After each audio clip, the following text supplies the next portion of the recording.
Just after midnight this morning, our 911 communication center received a call from a young man who stated he had just killed his parents. That young man was a 14-year-old boy, and he made a shocking 911 call from a church. I need to pray.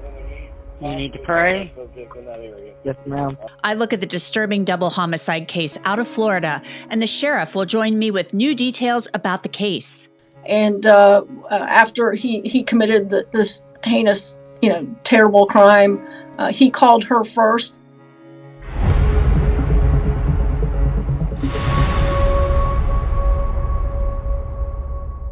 Welcome to Crime Fix. I'm Angenette Levy. A family in Clay County, Florida is mourning a terrible, terrible loss and likely trying to figure out what happened after a 14-year-old boy called 911 and admitted to shooting and killing his parents. This all happened in Middlesburg, Florida, which is in Clay County in the greater Jacksonville area.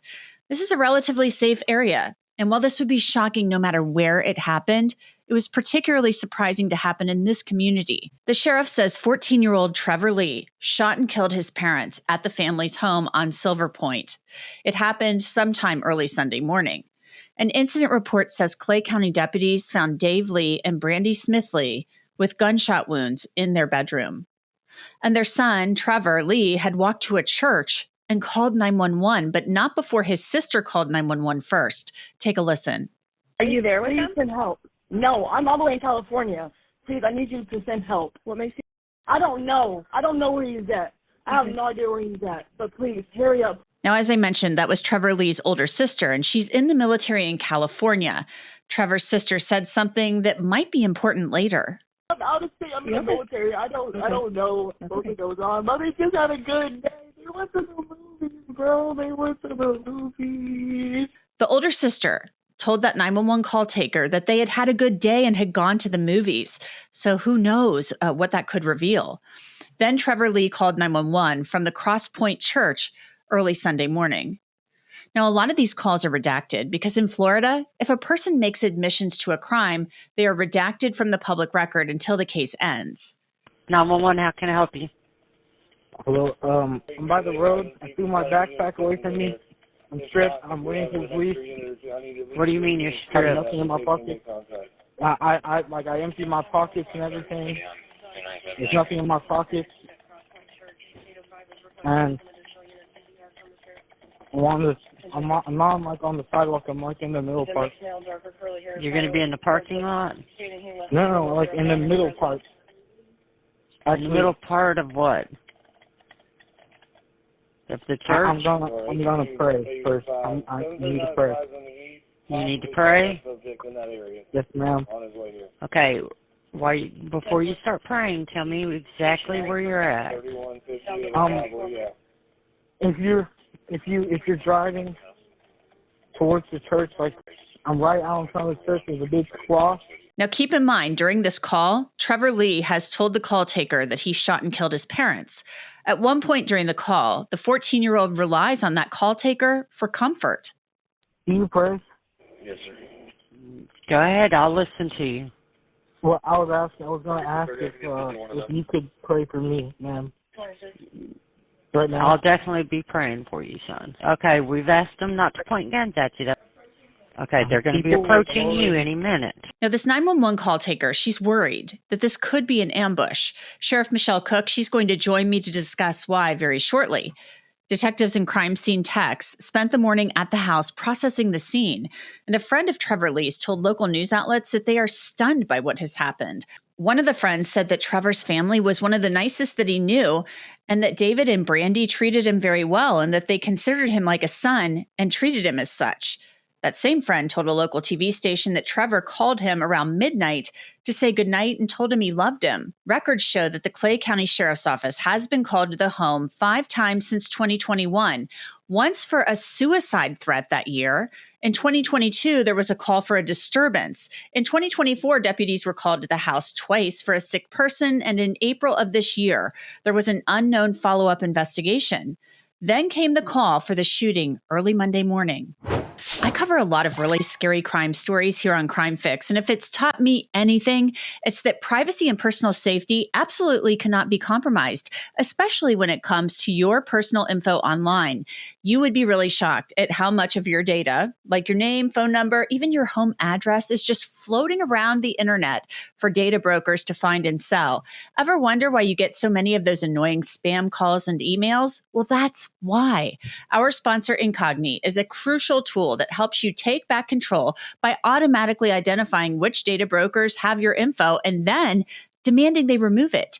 Incogni actually found more than 50 brokers with my information, and within days, they started getting me removed. It's really easy to use. Just create an account, authorize Incogni to act on your behalf, and let them handle the rest. And now, Incogni users, they can wipe their info from an even wider range of websites with the unlimited plan's new custom removals feature. All you need to do is copy and paste the links to sites where you've noticed concerning data breaches cropping up and creating issues in your life, and a team of privacy specialists will take care of the rest.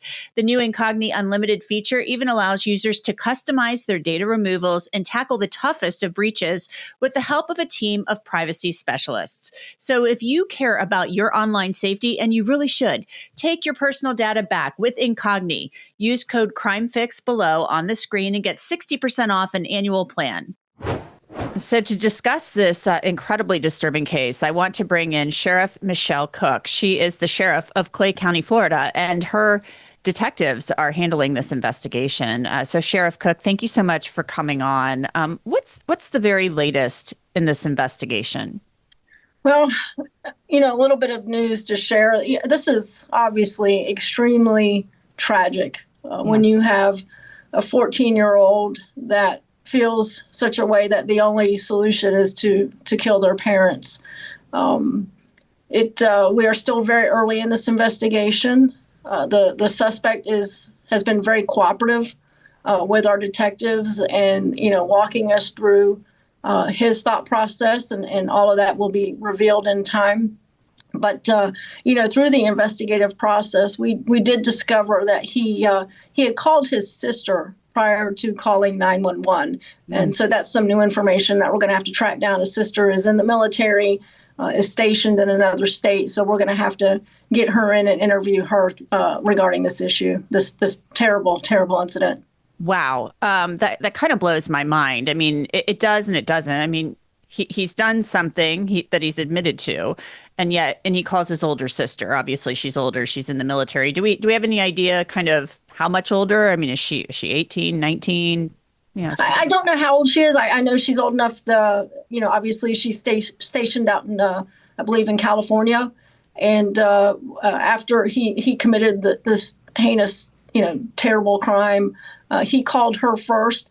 What's interesting is after he shot his parents, he walked over about a mile and a half to a church and we believe during that time that he was walking to the church is when he called her, and then when he got to the church is when he called our 911 communication center.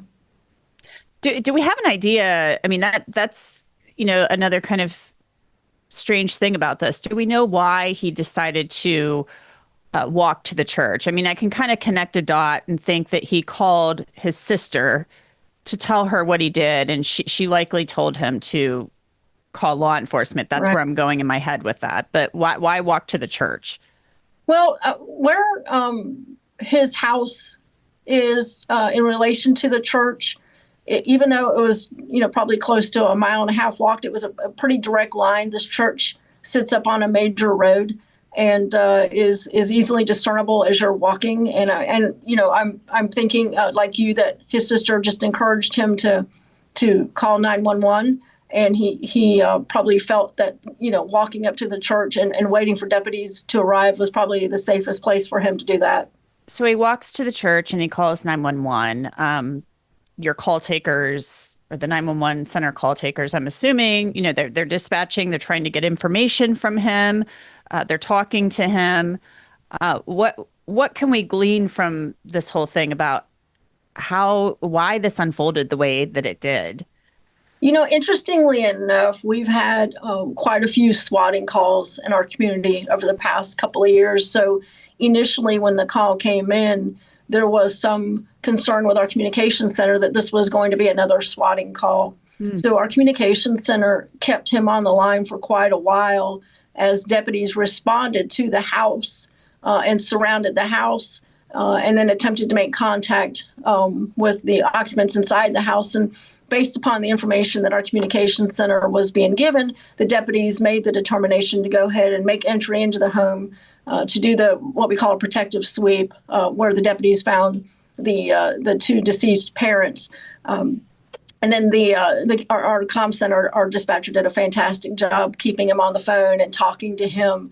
And within just a couple of minutes, we were able to put eyes on him at the church.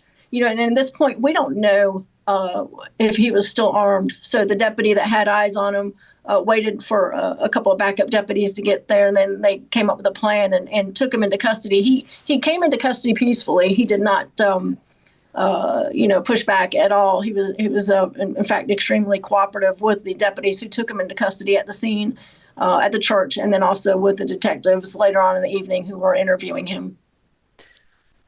What did he say happened as far as this, I guess maybe a disagreement with his parents? I mean, what do we know about that? At this point, there's not a whole lot I can release regarding that because that, leads to a potential motive or potential defense for him.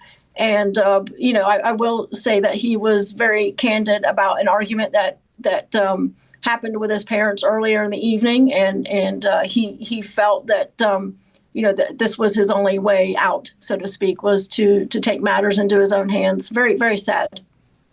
Wow. Do we have any inkling, or do you have an idea of how long it was between this argument and him actually shooting his parents? I mean, was there any cooling off period? I don't have the exact time, but I would say a couple of hours of him contemplating on what his next steps would be, again, a heavy burden for a 14-year-old to be in that position and feel that that was his way of handling it, so to speak. But the argument had happened earlier in the evening, so probably at least a couple of hours before. And he uses his own parents, their firearm to carry this crime out. As far as we know, the weapon used belonged to his mother. So did the homicides happen right before he calls the sister, or did he wait? I mean, were they asleep in bed? I mean, what was going on? That I don't know. I don't know from the time he shot his parents to the time he called his sister. I don't know how much time had lapsed, and we will probably be able to figure out a timeline through our investigative process. I do know that, it probably took him a good 15 minutes to walk that mile and a half from his home to the church.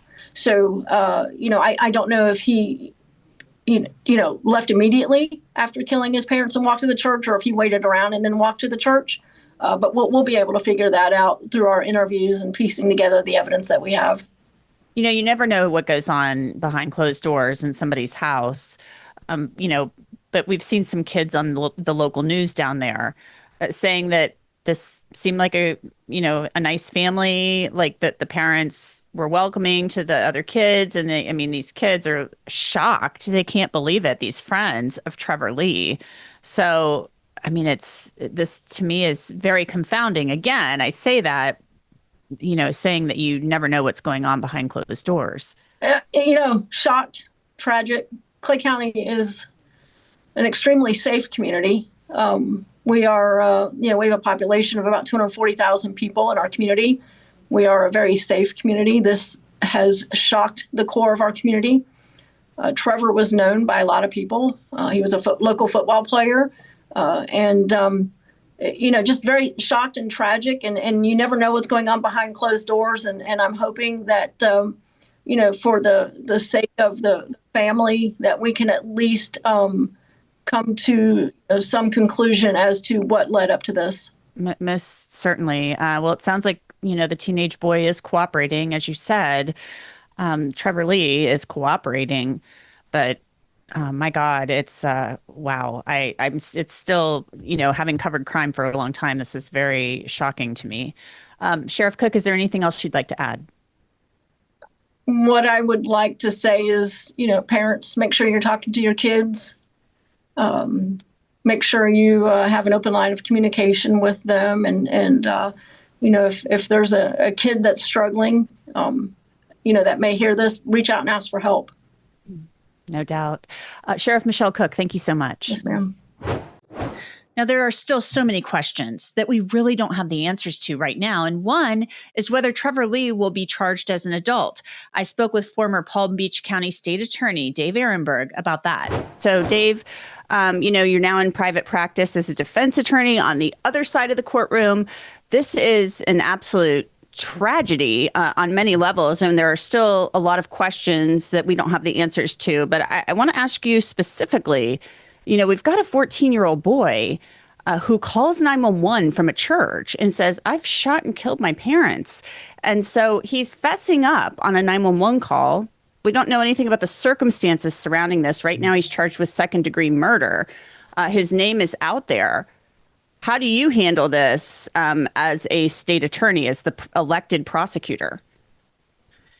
Well, first, it's good to be back with you, Angenette. It's a tough one whenever you have someone so young, but the crime is so heinous that it should be treated most likely as an adult crime. Because if you treat this as a juvenile crime, then you're limited to the sanctions that can be imposed. The juvenile system will lose jurisdiction over you at the age of 19. There's some exceptions, but this person, no matter what motivated him to do this, you would probably say that he deserves to be treated by the criminal justice system beyond the next 5 years, that this is not someone who you would want let out on the streets at the age of 20. And so I think that's why adult sanctions are more appropriate. We don't know enough about this case to make a determination right now, but I can tell you, especially in Clay County, a very conservative area, that's almost certainly the direction they're going to go. Mm-hmm. So you see this likely, based on the limited facts we have now, all we really know is that this 14-year-old calls 911 and he's apparently killed his parents with one of their guns. Says, I did this. I mean, he does call and says, I'm at this church. I mean, he's giving law enforcement the information. It kind of shows you there may have been some regret. I mean, there's a level of, I don't know what going on because we need more information. But you see them moving forward with this and charging this 14-year-old as an adult. Yes, I do. Now, you cannot get the death penalty for an underage person. The Supreme Court some years ago made that unconstitutional. And so you can, though, get a maximum of life in prison. You just have to jump through extra hoops because it's a juvenile. But a juvenile can get life in prison. We don't know exactly what motivated this person. I mean, by the media's accounts, the family looked very normal from the outside. They had apparently loving parents, but we don't know what was going on there. And if it turns out to be something less than murder, manslaughter, it still should be treated by the adult system because, again, the juvenile system will lose jurisdiction over this young man in just a few years. Second-degree murder is the charge right now. Do you see that potentially being bumped up to first degree? Yes. There really is no extra benefit about charging him with first-degree murder. You have to prove premeditation. This looked like, by all accounts, it was an angry fight that went on and an impetuous 14-year-old who grabbed the parents' gun and shot them both. And if you did seek first-degree murder, the main punishment used there, capital punishment, the top punishment is off the table anyway. So you're dealing with a situation where second-degree murder seems to be the more correct charge because he's not going to get capital punishment. He's ineligible, and you can still get life in prison for a second-degree murder charge just as you could for a first-degree murder charge. Mm-hmm. A 14-year-old, and we don't know if this 14-year-old has had some trouble in his background. We don't know if he's got a prior criminal record because he's a juvenile. So we don't really have access to that information, but we know right now he's in custody. He's not on the jail roster in the adult jail. So do you house him, I guess, even though he's likely going to be charged as an adult, still in juvenile detention? Well, yeah, there's a special floor of the jail in Palm Beach County, and I would assume it's similar in other counties in Florida where you have juveniles who are charged as adults. They're kept away from the adult population. You don't want to put a 14-year-old with the adult jail population. So there is a way to accommodate a situation like this.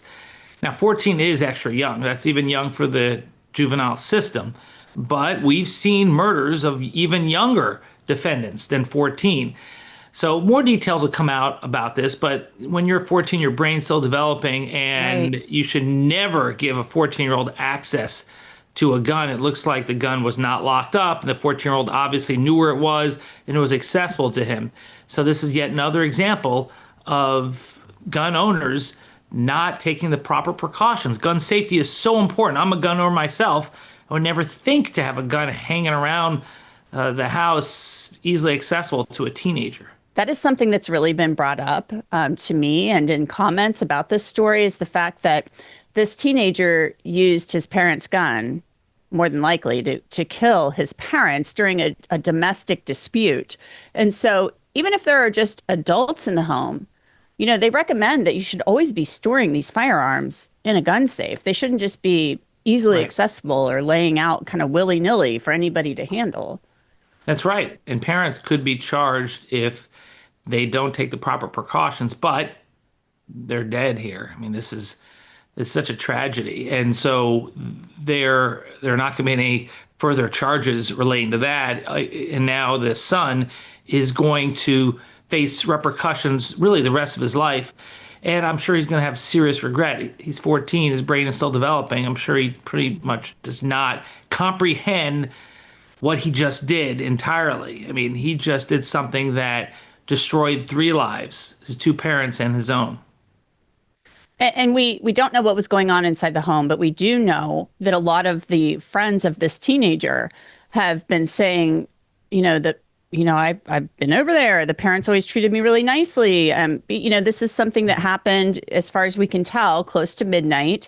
We don't know what was going on in the home. You never know what's going on behind closed doors.